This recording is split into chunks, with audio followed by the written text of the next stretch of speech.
కీర్తన సంఖ్య 51. ఈ కీర్తనలో 19 వచనాలు ఉన్నాయి. ఈ కీర్తనను 3 భాగాలుగా విడగొట్టాను. మొదటి భాగం మొదటి 4 వచనాలు. దేవా, నీ కృప చొప్పున నన్ను కరుణించుము, నీ వాత్సల్య బాహుల్యం చొప్పున నా అతిక్రమములను తుడిచివేయము, నా దోషం పోవునట్లు నన్ను బావుగా కడుగుము, నా పాపం పోవునట్లు నన్ను పవిత్రపరచుము. నా అతిక్రమములు నాకు తెలిసే ఉన్నవి, నా పాపం ఎల్లప్పుడూ నా ఎదుటనున్నది. నీకు కేవలము నీకే విరోధముగా నేను పాపం చేసి ఉన్నాను, నీ దృష్టి ఎదుట నేను చెడుతనం చేసి ఉన్నాను. కావున ఆజ్ఞ ఇచ్చినప్పుడు నీవు నీతిమంతుడుగా అగుపడదువు, తీర్పు తీర్చినప్పుడు నిర్మలుడుగా అగుపడదువు. ఈ కీర్తన దావీదు రాజు రాశాడు. ఈ కీర్తన యొక్క నేపథ్యం 2 సమూయేలు 11-12 అధ్యాయాలు. బెత్షెబా విషయంలో దావీదు పాపం చేసినప్పుడు ఇంచుమించు 2 సంవత్సరాల తర్వాత నాతాను ప్రవక్త దావీదును సంధించినప్పుడు అప్పుడు దావీదు తన పాపమును ఒప్పేసుకుంటాడు. నిజానికి 2 సమూయేలు 12 అధ్యాయంలో ఏ పాపములు ఒప్పుకున్నాడో దాని గురించిన వివరణ అక్కడ లేదు. అయితే తానే సొంతంగా రాసుకున్నాడు. అది చాలా గర్వించదగ్గ విషయం. గొప్పలు చెప్పుకోవడం చాలా సులభం, చేసిన పాపములు బాహాటంగా ఒప్పుకోవడం, అది పాటగా పాడుకోవడం అనేది చాలా అద్భుతం. దావీదులో ఉన్న గొప్పతనం అది. దావీదు యొక్క ఒప్పుకోలు చూడండి. నీ కృప చొప్పున నన్ను కరుణించమంటాడు, నీ వాత్సల్య బాహుల్యం, నీ లవింగ్ కైండ్నెస్ అని ఇంగ్లీష్లో రాయబడింది. నా అతిక్రమములు తుడిచివేయము. దావీదు వాడినటువంటి భాష చూడండి. నా అతిక్రమములు, నా దోషములు, నేను పాపము చేసి ఉన్నాను, చెడుతనము చేసి ఉన్నాను. అతిక్రమములు ట్రాన్స్గ్రెషన్, పాపములు సిన్, ఆ తర్వాత దోషము ఇనిక్విటీ, చెడుతనము ఈవిల్. అంటే ఒక్కొక్కటి ఒప్పేసుకుంటున్నాడు. Temple language వాడుతున్నాడు. తుడిచివేయము, నన్ను బాగా కడుగుము, నన్ను పవిత్రపరచుము. 4వ వచనంలో అంటాడు, నువ్వు ఆజ్ఞ ఇచ్చినప్పుడు నువ్వు నీతిమంతుడుగా కనపడదు. ఇంగ్లీష్లో వెన్ యు జడ్జ్ అని రాయబడింది. అంటే నువ్వు ఏదైతే చెప్పావో కరెక్టే చెప్పావు. నాతాను ద్వారా దేవుడు సంధించినప్పుడు జస్టిఫై చేసుకోవాలా, ఒప్పేసుకున్నాడు. ఎలా ఒప్పేసుకున్నా అంటే నీకు కేవలము నీకే విరోధముగా నేను పాపం చేసి ఉన్నాను. అందుకనే భాగానికి నేను పెట్టినటువంటి పేరు ఏంటంటే, పరిశుద్ధాత్మ పాపములను ఒప్పింపజేసినప్పుడు ఆ వ్యక్తి ప్రభు సన్నిధిలో వాటిని ఒప్పేసుకుంటాడు. తర్వాత భాగం 5-12 వరకు, నేను పాపములో పుట్టిన వాడను, పాపములోనే నా తల్లి నన్ను గర్భమును ధరించాను. నీవు అంతరంగములో సత్యము కోరుచున్నావు, ఆంతర్యము నాకు జ్ఞానము తెలియచేయును. నేను పవిత్రుడనవునట్లు హిస్సోపుతో నా పాపం పరిహరించుము, హిమం కంటే నేను తెల్లగా నుండినట్లు నువ్వు నన్ను కడుగుము, ఉత్సాహ సంతోషమును నాకు వినిపింపుము. అప్పుడు నీవు విరిచిన ఎముకలు హర్షించును. నా పాపములకు వెంకుడవు కమ్ము, నా దోషములన్నింటినీ తుడిచివేయము.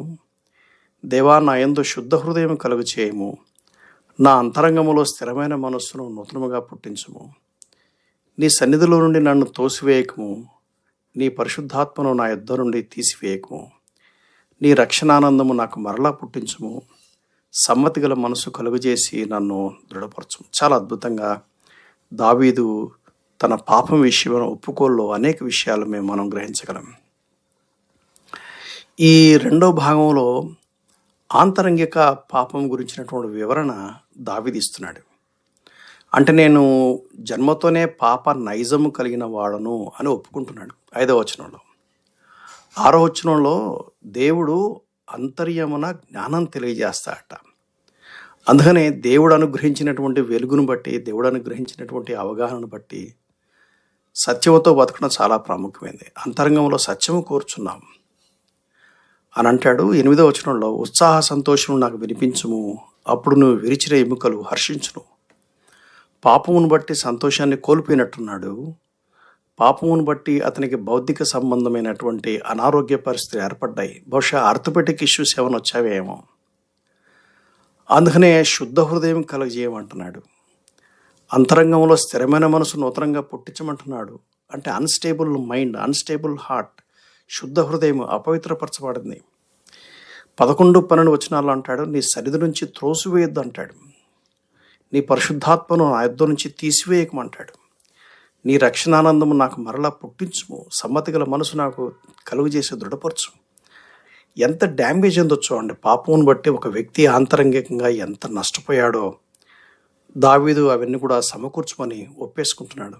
ఈ భాగానికి నేనేం పేరు పెట్టానంటే, పాపపు ఒప్పుకోలులోని స్పష్టత పరిశుద్ధాత్మ పాపములను గూర్చిన ఉపదల యొక్క లోతుకు అనుగుణంగా ఉంటుంది. ఎంత లోతుగా పరిశుద్ధాత్మ దేవుడు మనలో ఒప్పింపు కలుగజేస్తాడో అంత స్పష్టంగా మన పాపములు ఒప్పేసుకునే పరిస్థితి ఉంటుంది. తర్వాత భాగం 13-19 వరకు. అప్పుడు అతిక్రమములు చేయు వారికి నీ త్రోవలను బోధించేదను, పాపులను నీ తట్టు తిరుగుదురు. దేవా, నా రక్షణకర్తకు దేవా, రక్తాపరాధము నుండి నన్ను విడిపించుము. అప్పుడు నా నాలుక నీ నీతిని గురించి ఉత్సాహగానము చేయును. ప్రభువా, నా నోరు నీ స్తుతిని ప్రచురపరచునట్లు నా పెదవులను తెరువుము. నీవు బలిని కోరువాడవు కాదు, కోరిన ఎడల నేను అర్పించుదును. దహన బలి నీకు ఇష్టమైనది కాదు. విరిగిన మనస్సే దేవునికి ఇష్టమైన బలులు. దేవా, విరిగి నలిగిన హృదయములను అలక్ష్యం చేయవు. నీ కటాక్షము చొప్పున సియోనుకు మేలు చేయము, యెరూషలేము యొక్క గోడలను కట్టించుము.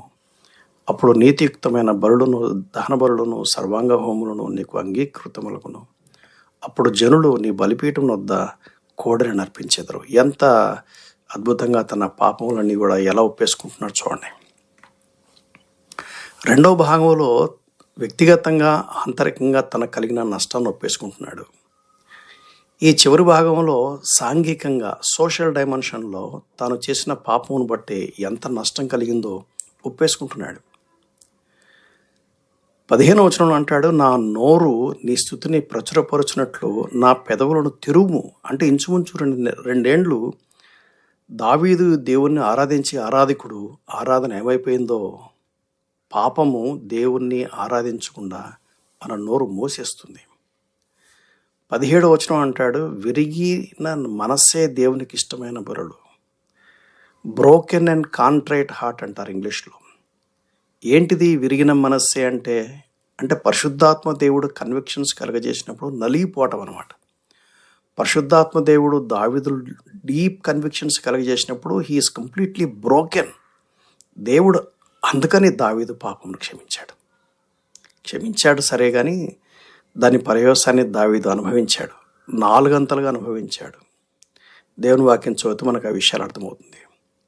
విరిగి నలిగిన మనసే దేవునికి ఇష్టమైన బలుడు.